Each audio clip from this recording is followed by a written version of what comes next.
Salut tout le monde, c'est Queenie Lucia. J'espère que vous allez bien. Moi de mon côté, je vais bien. Euh, euh, Aujourd'hui, je ne vais pas chanter, j'ai une histoire à raconter, j'ai un conseil en même temps à donner aussi. Hum, Premièrement, je salue Monsieur le maire de Badios. Moi, c'est comme ça que je l'appelle souvent, Badios. Et son meilleur ami Sagesse. Je vous salue. Et je salue aussi, gros bisous aussi à toute ma famille, la famille DG, quoi. Bon, comme je vous disais aujourd'hui, je vais raconter l'histoire et je vais tirer une leçon dans l'histoire, donc je vais vous donner aussi un petit conseil. L'histoire, c'est sur une moustique. Une moustique, une moustique a eu un enfant, a eu un bébé. Et le bébé, il fallait qu'il fasse son premier voyage. À son premier voyage, il est parti. À son retour, la maman lui demande, mon enfant, comment a été ton voyage? L'enfant dit que mon voyage, il était bien. Tout le monde a acclamé pour moi. Dès que je suis arrivée dans la vie, tout le monde a acclamé pour moi. Et après, la maman lui dit, mais non, tout le monde n'acclamait pas pour toi, tout le monde n'était pas content de te voir. Au contraire, il voulait te tuer. En fait, la leçon à tirer dans cette histoire est que tout le monde, toutes les personnes qui acclament pour nous ne veulent pas de notre bonheur. Toutes les personnes qui acclament pour nous ne veulent pas nous voir réussir. Il y en a d'autres qui acclament parce qu'ils doivent acclamer. Parce qu'ils voient qu'il y en a d'autres qui le font, ils aussi doivent faire semblant, en fait. Ils font semblant. Il y en a d'autres qui acclament au plus profond de lui. Ils disent, pourquoi elle, c'est moi qui est toujours bien. Pourquoi c'est moi elle qui doit acheter cette voiture. Pourquoi c'est moi elle qui doit vivre heureuse. Pourquoi elle. Et pour toi, ce n'est même pas de ta faute. C'est pas toi qui a fait qu'elle ne puisse pas avoir que toi tu puisses avoir. Mais elle est contre la personne. Donc, ce n'est pas toutes les personnes que nous voyons qui nous sourient. Déjà même la personne qui te fera du mal ne viendra pas même avec des cornes et tout. Mais il viendra avec un sourire, il va te sourire. Il vient, toi, tu te dis que non, ça c'est la bonne personne et tout. C'est pour t'attirer envers lui. Il va venir avec un sourire et tout. Toi, tu vas croire que c'est la bonne personne. Mais au contraire, c'est la personne qui vient te faire du mal. Il y en a d'autres, je vois les femmes au foyer, même des filles qui sont même en couple. Excusez-moi. Des filles qui sont même en couple. Ces filles-là, tous les problèmes qui passent dans leur vie. Il y a une personne genre qui t'appelle, ça c'est ma grande, ou bien ça c'est ma meilleure amie. En anglais, on dit que this is my brother or my sister from another mother. Donc c'est la personne à qui il se confie. Mon frère, ma soeur, je te dirais confie-toi à Dieu. Que Dieu soit ta meilleure amie. Que Dieu soit ton meilleur ami. Que tous les problèmes que tu as, confie-les à lui. Quand tu as des projets avec ton mari dans la maison, vous restez dans la maison, vous causez. Quand tu trouves que tu ne peux pas, parle à ton Dieu. Lui au moins, il va te conseiller. Lui au moins, il ne va pas livrer tes problèmes à d'autres personnes. Parce que la personne même à qui tu vas confier tes problèmes, que tout le temps tu vas dire que non, moi j'ai un projet avec mon mari, genre on va acheter une maison, on va acheter une voiture. C'est la même personne qui dit, mais elle se croit où? Elle se croit où? Elle se croit pour qui? Donc c'est seulement elle qui achète des trucs. Nous on l'arrête, on dit donc bah t'as la voyage quoi. Tout ça c'est les mêmes personnes là qui viennent te raconter les choses comme ça. Et ils vont te nuire.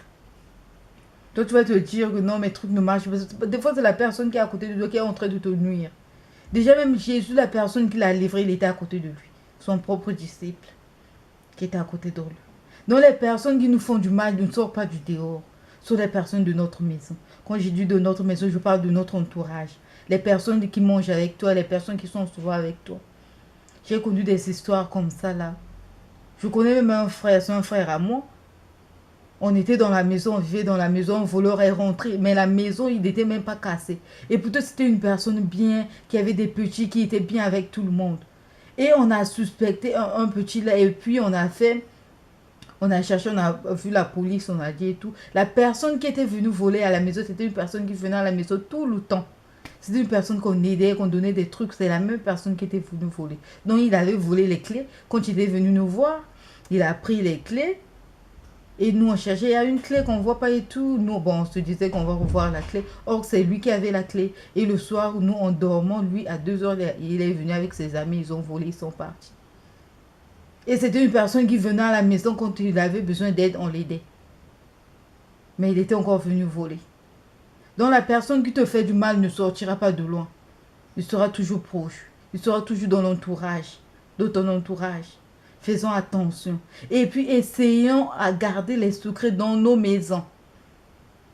Tu as ton secret dans ta maison, garde ça dans ta maison, pas besoin de la publier. Il y en a d'autres même qui publient maintenant tous leurs problèmes sur Facebook. C'est comme si Facebook va résoudre ton problème, puis Facebook, je ne sais pas, va te donner un trophée. Je me demande si vous donnez des trophées quand vous publiez toutes vos vies et tout, quand tu vas de pays en pays, tu racontes sur Facebook. Je me demande si vous donnez des trophées après. Tu vas livrer toute ta vie là-bas, donc sur Facebook, tout le monde est au courant de tout ce que tu fais, de tous tes mouvements, de tout ce que même tu... Il y en a même ceux qui mangent, ils mettent sur Facebook. Et mangent la pizza, ils mettent sur Facebook. Ah! Vraiment, quoi, chien. Mais vraiment, essayons, faisons un effort. Aujourd'hui, j'étais venue avec l'histoire du moustique. C'est pour nous dire quoi, je vous dis, moi aussi, je me dis. Donc, pour nous dire que, essayons de garder le secret, de garder les secrets dans nos maisons. Ne livrons pas tout, tout dehors. Ne laissons pas sortir tout dehors. Ne racontons pas tous nos problèmes à n'importe qui, à n'importe quel moment. Je sais que je ne vais pas dire que c'est interdit d'avoir une meilleure amie. C'est pas interdit. Il y a des gens que tu trouves que celui-là, je peux lui faire confiance, c'est une personne du bien. Ça fait des années que nous sommes ensemble et tout. C'est une personne qui veut de ton avenir. Oui, il y a des personnes que tu peux livrer tes problèmes. Mais c'est pas n'importe qui et à n'importe quel moment. Donc, le conseil est que essayons d'avoir le secret. Essayons de garder nos problèmes. Essayons de ne pas publier tous nos problèmes sur Facebook. Facebook est devenu je sais pas quoi là. Donc, essayons vraiment de plus confier nos problèmes à Dieu que de confier nos problèmes à l'homme. Essayons de confier nos projets à Dieu que de confier nos problèmes, nos projets à l'homme. Donc, en conclusion, apprenons à garder nos secrets. C'est important. Gros bisous à tout le monde. Gros bisous à tous les abonnés, surtout à tous les abonnés. Je vous salue. Continuez toujours si vous avez aimé la vidéo. Likez, commentez et partagez avec vos proches. Merci beaucoup. À la prochaine.